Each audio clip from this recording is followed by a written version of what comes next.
Hello, welcome to the first session of the plastic track of the World Ocean Summit. My name is Jan Piotrowski. I'm the Economist's business editor. I used to cover the environment, and I, in fact, delved quite deeply into the plastic problem a few years ago, and has remained, if not an obsession, then certainly an interest of mine. This session specifically is about how policy tools, financial sector incentives, technology, and civil society initiatives interact in creating the circular economy. The circular economy has been talked about for many years, and some steps have been taken towards making the sort of traditional linear economy more circular. These have, for the most part, been quite halting, but there is hope. There are ideas, and with us we have four excellent and extremely experienced panelists who can tell us about the interactions of these different stakeholders, and they represent those various areas of economic, social, and almost philosophical fields which care about plastic waste and what to do to ensure that there's as little of it as humanly possible. So we have with us Justin Wood, who is the Vice President of Strategic Partnerships at the Alliance to End Plastic Waste, Jacqueline Savitz, who's the Chief Policy Officer of Oceana, Martin Stuchtey, who is the co-founder and managing partner of Systemiq, and Jojo Noronha, who is the president for North Europe at the Kraft Heinz company. And you'll find the full biographies of our panelists on the screen underneath this media player. So because this is the first session in our plastic track, or we should really call it the plastic-free track, I would like to start with Justin.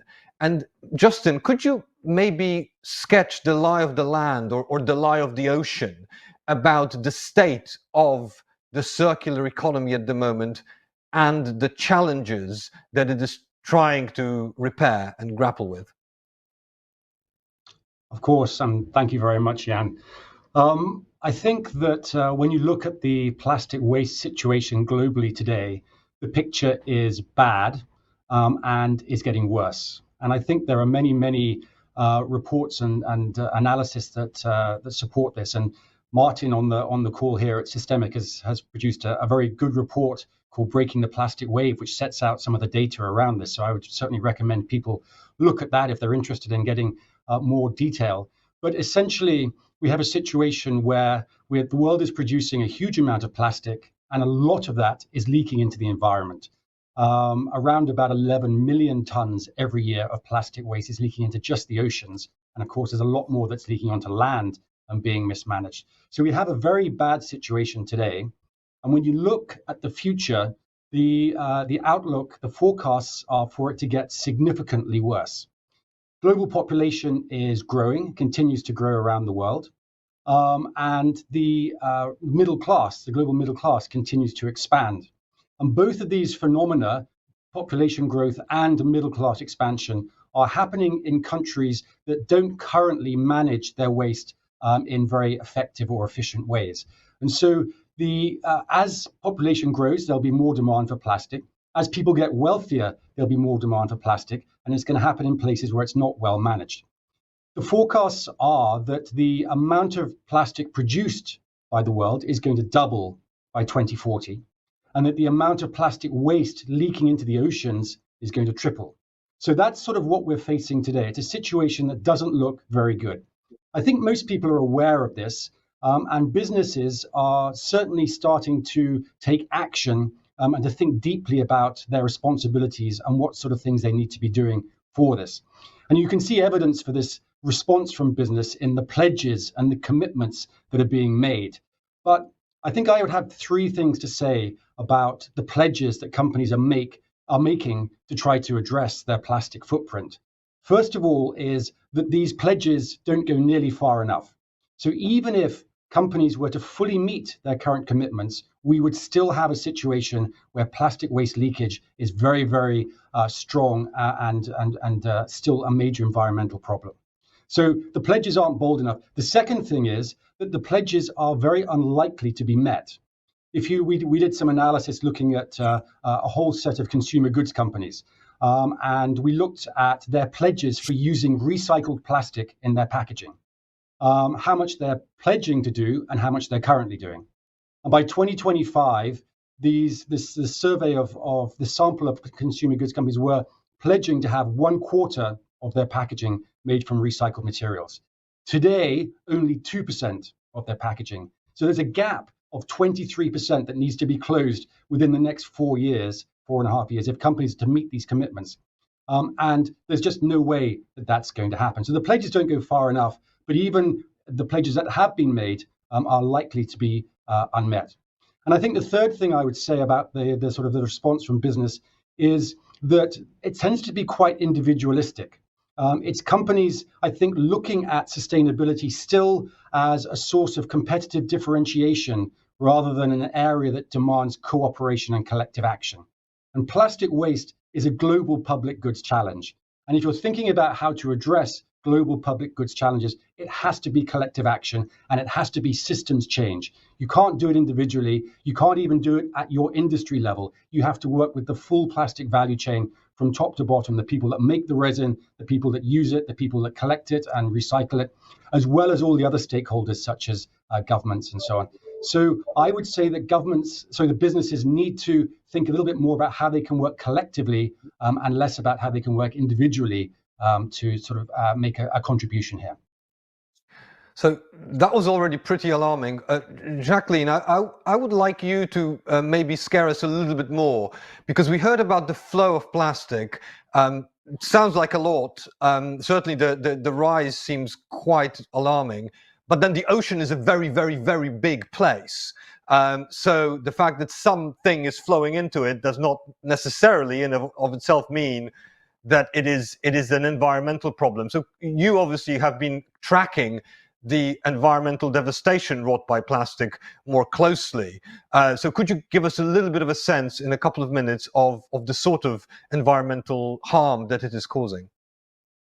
Certainly, I'd be happy to do that. Thank you so much, Jan, for asking. I think it's important to keep in mind that the 15 million metric tons of plastic that are washing into the ocean are not being put into the ocean by the world. They're being created by plastics manufacturers and fast-moving consumer goods companies and other companies because they have a benefit to their value chain. And we have to keep that in mind. That actually translates into 2 garbage trucks worth of plastics entering the oceans every minute. That's really not a good thing from the standpoint of marine life. We have endangered species like sea turtles that are consuming this plastic. Most sea turtles have plastics in their gut when they're autopsied. We have whales that are washing up on the beach with large chunks of plastic. One just recently where it was a new species of whale in the United States that had never been identified before with a big chunk of plastics in its gut, possibly leading to its demise. In some cases, it's very clear that the plastic has led to the demise of these animals. And microplastics, of course, are in everything. They're in us, they're in these animals. And when you think about, the solutions, and we've spoken about that already a little this morning. If you look at Systemiq's report, for instance, we have to focus on source reduction. And that's something that oftentimes gets sidelined in the conversation about the circular economy. And I hope it'll be part of this conversation this morning, because it's often not meaningfully addressed by the corporate solutions that are being offered by a lot of the fast-moving consumer good companies. And if we don't address source reduction, it's like we have an overflowing bathtub and we've grabbed a mop and it just can't keep up with it because we haven't turned off the faucet. We have to think about how we turn off the faucet. And that, to me, is key to actually getting a handle on this problem. It's me now. Martin, can I turn to you now? You've taken, as the name of your consultancy suggests, you take a systemic look at this problem. Could you give us a sense from the sort of systemic level of how source reduction is actually going? How far consumer goods companies and other producers of plastic, sort of the pre-consumer producers of plastic, have actually gone in reducing their footprint? Thank you, Jan. Currently, they haven't. Plastic is this enigmatic material which has been outgrowing GDP essentially forever for the last 70 years. Whilst we do see on many other commodities that there are Kuznets effects setting in. So as economies grow more mature, all of a sudden you feel that we are starting to decoupling ourselves. It's not happening with plastic. Plastic continues to outgrow global growth because there is so much utility actually linked with it. And currently we don't actually see that. We see many models that could work, that actually meet customer acceptance. But if you just look at our production and consumption numbers, that's not happening yet. And in order to get out of a conversation where people are just stating, look, here is a world where we have to move away from the material, or here is a world where we have to substitute it with something entirely different, or here is a world where we can actually recycle it into something, so there's no need for it to be littered into ecosystems, or here is a world in which there is so much capacity for plastic to be deposited. In order to get out of this perennial argument, we actually try to create exactly what you are calling for, a systemic perspective of how can we actually describe a world in which we get all the benefits that are currently associated with plastic, particularly single-use plastic, but where we deliver it in different ways, where we deliver it in ways dematerialized. So in other words, we are delivering exactly the same service that single-use plastic has today, but we use it in ways through refillers, through dispensing, through non-packaged ways of delivering, for example, food. We deliver it in ways non-plastic, or we deliver it in ways non-virgin plastic. And if you look at a target scenario, you find out that, in fact, the lever that you call on in our language that we use in the Breaking the Plastic Wave report, the reduce wedge, is in fact a very powerful one.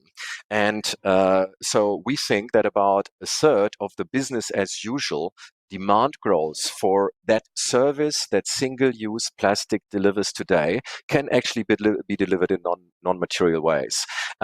So it's not about the consumer to be left without a solution for that demand. It's just the consumer is delivered it in that service in a different way. So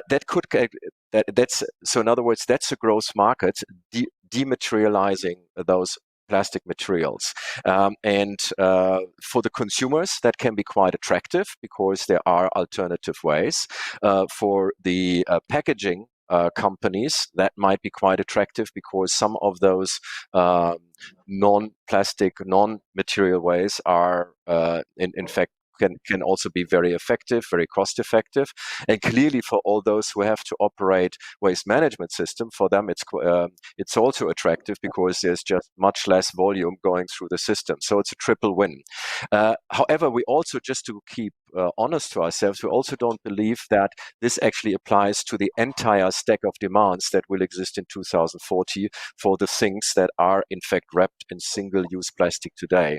There are things where in fact plastic still delivers a solution, and that of course needs to be turned into a circular economy, largely mechanical recycling, to some extent chemical recycling. But yes, it's true.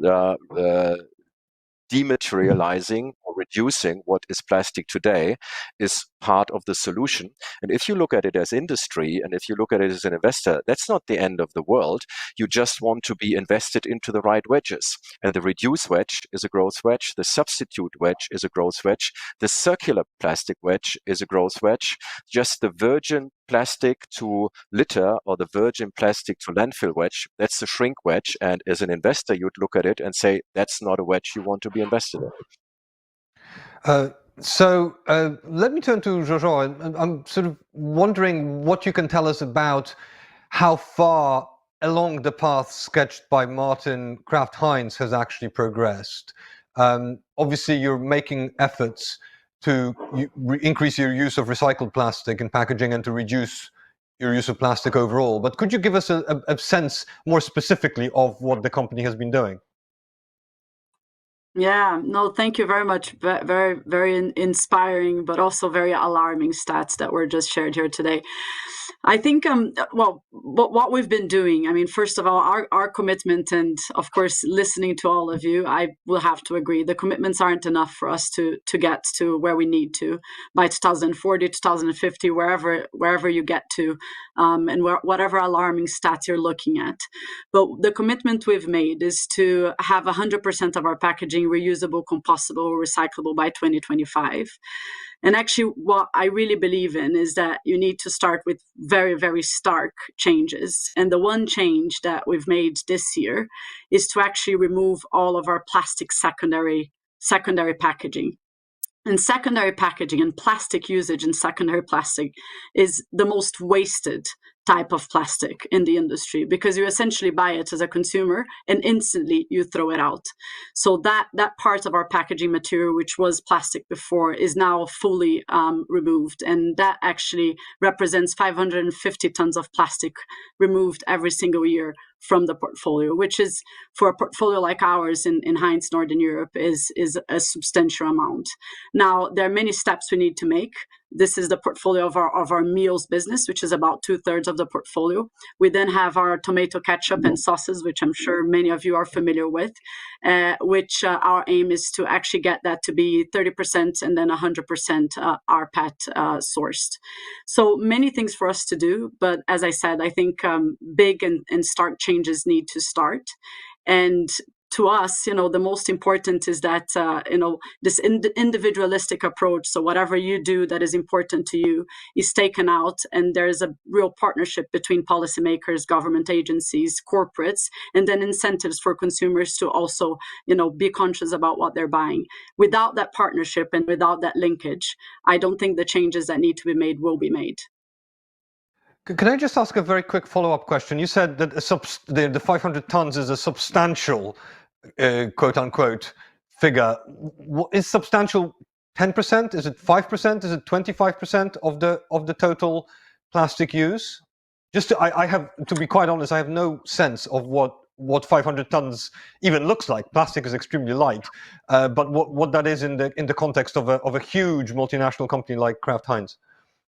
Yeah. So within our Northern Europe portfolio, this is about 35% of our total portfolio. So it's a significant amount. Oh, great. Well, that is actually quite impressive. So my next question is maybe going back to Martin for a moment. So you mentioned the way that you painted the picture of incentives is that they all seemed aligned, and it was a sort of obvious win-win-win for everyone. So the obvious question is, why isn't it happening? And what are the obstacles that still need to be removed in order for that win-win-win to materialize? From a consumer perspective, Jan, you can show that, in fact, this future portfolio of solutions is a better one. From the perspective of those who actually sell their products into the market, the same thing. From the perspective of governments, the same thing. From the perspective of the planet, the same thing. The only end where currently the incentives aren't properly set up is the producers themselves, because currently there is an opportunity for some of the costs that accrue to communities, to waste managers, or even to the planet, to externalize. They don't pay for those costs, and they can't pay for that costs, just to be fair to them. Under the current circumstances. And that needs to be changed. And I think it's fair to say that we are not looking at an industry here where sort of we can just wait for the things to come into the money, as you would do it, for example, in your renewable energy. We need to go deeper here to fix this, unfortunately. But still, we believe that's possible. But we need to bring a couple of new things into place. And now just also sort of to bring a bit of fire into the theme that you set up for this conversation, there are a couple of things which could work, but which require a leap of faith and perhaps a rethink from all those parties also involved in this conversation, the NGOs, the producers, and also governments. We need to do things, for example, such as allow full transparency over how you are doing on plastic. For the climate change debate, we already do that. Every company these days needs to say, how much do I emit? What if we lived in a world where there was complete transparency over your pollution performance that you have through your products? Doable, but of course a leap of faith. What if we made the leap of faith of saying EPRs, extended producer responsibility schemes, whilst they come with extra costs, are in fact a good level playing field way of setting the right incentives? What if we were to accept that some products have to be delisted altogether? That's a leap of faith for those who are using those hard to recycle materials today. It's also a leap of faith for some of the NGOs which want to get rid of plastic altogether, because by saying that, they also say there are some plastics which are good, which we can recycle and which we should keep in the system. Or what if we were saying that waste management actually deserves to be industrialized, something where particular politics sometimes sort of has to push itself to accept that? Or what if we were to say that we actually have to start creating those markets for either credits or for secondary materials by really providing long-term purchasing security? So what if companies like Heinz, Kraft or Nestle or Unilever or others were in fact signing up for long-term purchase contracts for those materials, so that recyclers and investors can actually start building the systems to deliver that and share some of the risks with those brands and then later on with the consumers. So there's a lot that can be done, all of that thinkable, all of that describable, but all of that a bit scary and beyond what we currently do, and all of that, again, a bit of a leap of faith for all those three parties involved. Thanks, Martin. Justin, I wanted to maybe bring you back in for a moment and ask sort of how much are you seeing of the sort of ideas that Martin is describing actually being presented to legislators, presented to industry bodies? You know, how much headway are they making in this day and age? Because again, the ideas aren't necessarily new. So in broad strokes, they have been talked about for at least 5-10 years. And obviously, Martin, you're coming up with specific policy proposals. These can be different in detail, but in general, they've been around. So how much headway have they made in various places? Are there any places, Justin, that you think are actually where things have gone ahead at a promising clip? So I think I would agree with your premise that many of the solutions that Martin just outlined have been on the table and discussed quite fully for many years now. So I think the situation we face is not that we don't have the ideas for solving this. I think we do.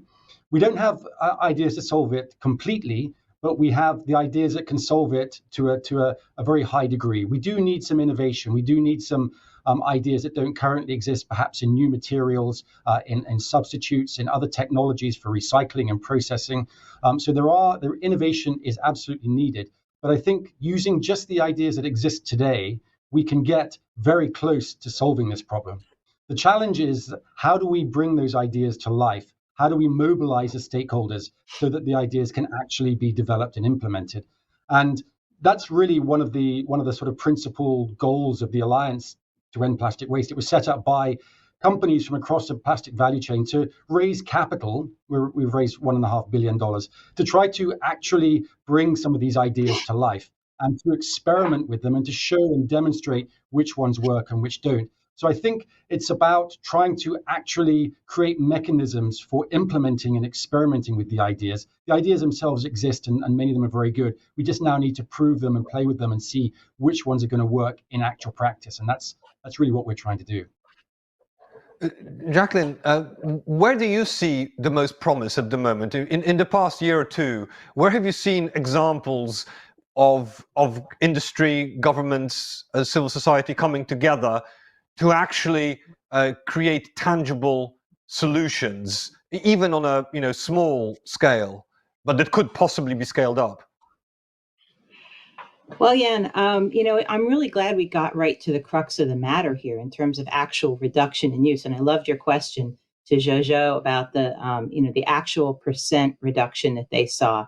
And it's really great to hear a 35% overall reduction in plastic use just by minimizing, reducing, alleviating secondary plastics. I hope other companies will follow suit because, there may be cost savings to some of this, as Martin suggests. There may be our costs to some of this because let's face it, a lot of these companies are externalizing costs of packaging and passing them on to all of us in the form of plastic in our air, water, and in some cases, even toxic chemicals in our food. So it might cost money, guys. I mean, let's just face it. And that's because we've been externalizing those costs in the past. And I think, to answer your question, I'm kind of disappointed in the degree to which we've really seen really good examples. And I think, this idea of the circular economy is nice in practice, in theory, but in practice, it's kind of a huge leap. I've seen most focus being on things like promises to collect all bottles by some year far in the future, which is really hard. You have to really take a huge leap of faith to believe that that's going to happen. And those sorts of promises really distract attention away from the real solution, which is reducing the waste at the source by reducing the amount of plastic that we're using. And so I hope to see more solutions like the one that Jojo puts on the table here, which is let's just find plastics that are unnecessary, that we don't need to use. And let me just comment on Martin's point, because I've heard this said a couple of times. I think maybe both times it was from Systemiq, is that there are people out there, there are advocates for ending plastic use altogether. I work with some of the most radical environmentalists out there. Nobody is saying that. There's a lot of recognition that there are necessary plastics, especially for medical uses.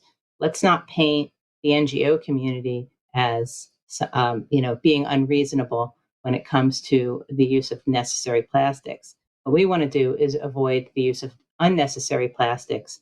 And there are some good ways of doing that. And the last point I'll make is I think that solutions that involve reuse and sort of collecting and reusing things have a lot of promise. There are some good examples of that out there. Refill is one. The loop system, which I know that Kraft is involved with, and possibly others, is another example of that. And Recup. And it's a whole different way of doing business for society. And it may seem like it's a hard change to make, but this is ultimately what we need to do. We need to go back to the way our grandparents lived before they had plastics, and that's very much doable. Jojo, here I would like to come back to you because you've been presented as a sort of an example of how things can go well, or how progress can be made. What do you see as the biggest obstacles for you to reach your ambitious target, of by 2025? What might be the thing that prevents you from reaching that target? Or what could be the thing, if removed, would mean that you reach it in 2 years as opposed to 5? Yeah, I'll touch upon that for sure. But I just wanted, Jan, to add to, I think, something Justin mentioned in the beginning, which is I don't really understand, and I would love to hear all of your views on this. Why do we have accounting standards that were introduced back in the 70s and we don't have ESG or sustainability standards? Because it really does start with that. The idea that companies are being individualistic is right. I mean, companies are doing whatever is right for them and for their consumers and for whatever industry they're playing in. But the reality is there's no standard. They are not being held accountable. We have a standard for accounting. We have no standard for ESG. So I think that would be a fantastic step to get companies accountable for what they have put on the table, or what they have to put on the table to reach the target that isn't individual to them, but is a global target for us to have a better world tomorrow than the world we have today. So I just wanted to add to that, because to me that is a topic that I still can't get my head around as the reason why we haven't got it yet.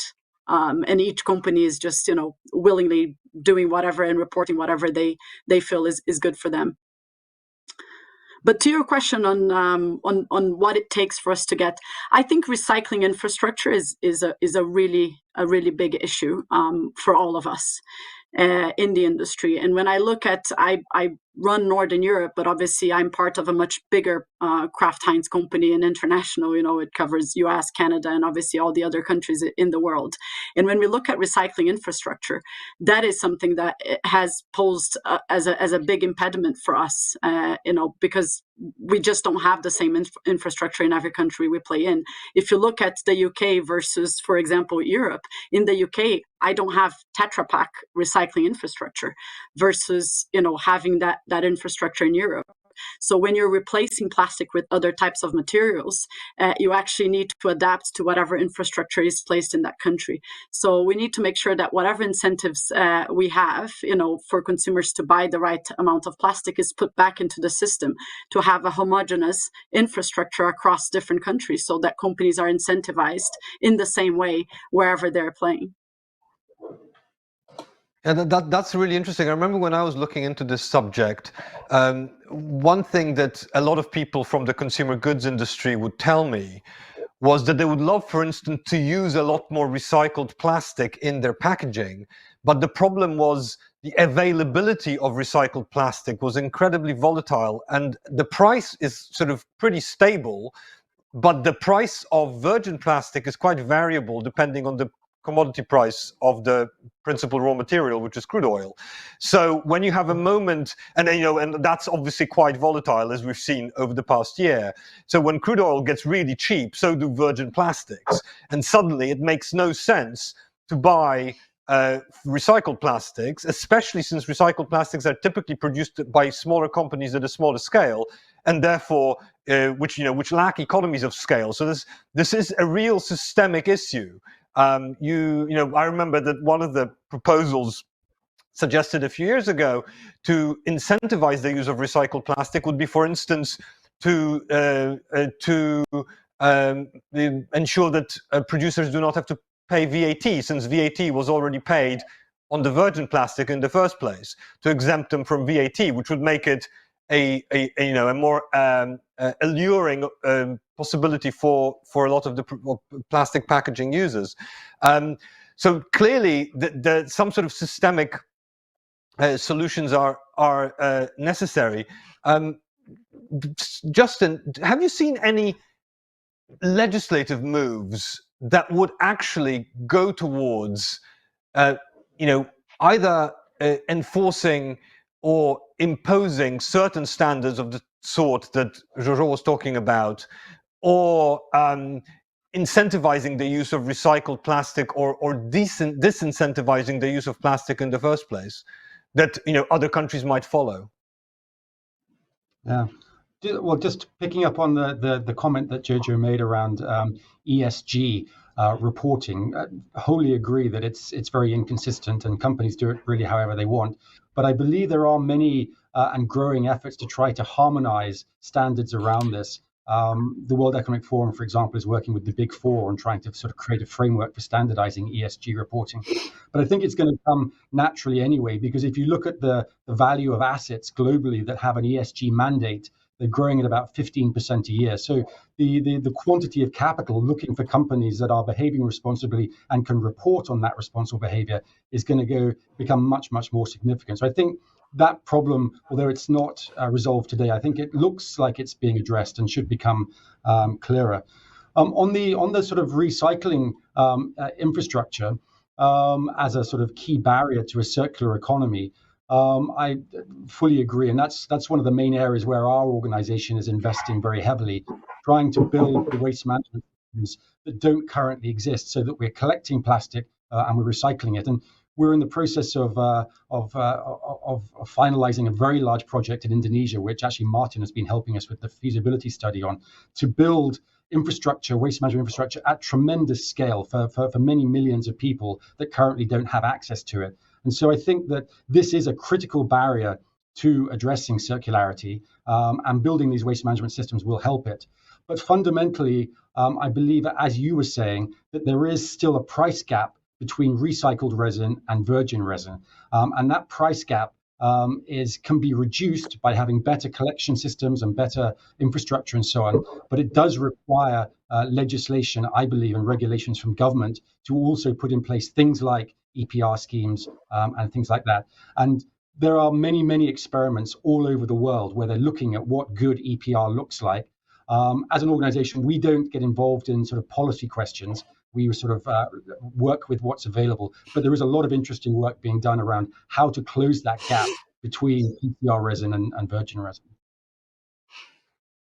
Martin, I would like to maybe turn to you now and ask you what you think, as a sort of systemic thinker, what you think the most promising ways of encouraging the construction of more recycling infrastructure are, and maybe give us a few words about that Indonesian project that Justin mentioned. No, Justin is right that we can't live with a situation where we have large parts of the global industrial engine being dependent on something that's not properly managed at the back end of the system, which is called the waste management, the recycling industry. Because all the professionalism and all the consumer promises that sit in your industries, Jojo, like yours, and which are getting more and more sophisticated, in the end hinge on our ability sort of to close the circle. And that's something that we haven't turned enough attention to in the past. And that's why it's very commendable, the work that Justin and others and that the Alliance does to make sure that this is professionalized and industrialized. So what we do together with the Alliance and many other partners in Indonesia is essentially to show how can you set up waste management systems in such a way that they're efficiently run, accountably run, and where you are monetizing and using all the income streams that actually sit in such a waste management system by taking the plastic back to where it belongs, so economic sinks, taking the organic bags into economic sinks, involving the citizens so that they pay a fee, involving government, and bringing it all together so that jointly this system is being paid. But even if that works very well, and there are some very valuable learnings, we have to get one step deeper in order to get that recycling economy really going. As you rightly said, Jan, a moment ago, currently it's out of the money, and we need to bring it into the money. And for the recycling industry to come into the money, there needs to be an extra incentive. And you talked a moment ago about the poor economics. So you have cheaper and cheaper virgin, which is quite volatile. So whenever it goes down, it kills the recycling industry. It's exactly what happened a year ago.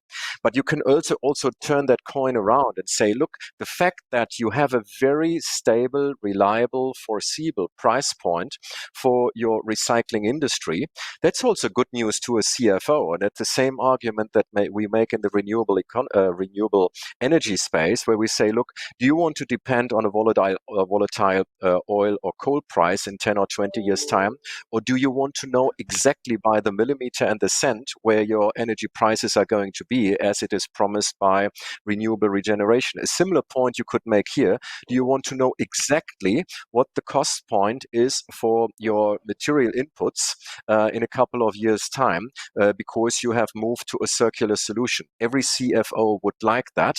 And so they get one of the pressures away that currently sit on the industry. And that circular solution then, and that's the second very important argument, actually rids you of the of the exposure that you have with your brand currently by having to deliver your high quality, high integrity products into markets where you don't know, where you can't control what's happening to your product and your packaging post-use. And that's why actually handing it into a well-funded recycling waste recovery economy is a very strong proposition for businesses. So, however, in order to do that, we need to fill that 300, 400, or sometimes even $700 a ton gap that sits between virgin and between recycled. And the only way to do that is either you have a tax, but there are reasons not to like the tax too much because it's in fact pulling probably money and resources out of the system, or alternatively, you go towards an extended producer responsibility system where everyone pays for the cleanup, and so recyclers have very favorable economics to pick it up and bring it back into the cycle, and that seems to be increasingly a trend. The Consumer Goods Forum this year, well, last year, actually committed itself to support EPR systems. I consider that very provident and very foresightful. It's very hard to implement across many different geographies, but I think we have seen harder pieces of regulation or of market design, like the way market design much more than regulation into countries, and we just have to hurry up to that. Well, unfortunately, we've run out of time, despite hurrying up in our discussion. Fortunately, this is only the first of the panels in the plastic track. I hope to see all the panelists participate this time sort of vicariously in the following panels. For the time being, I would like to thank you all. It was actually a relatively positive note to end on, despite the alarming start to the panel. And enjoy the rest of the event. Thank you so much.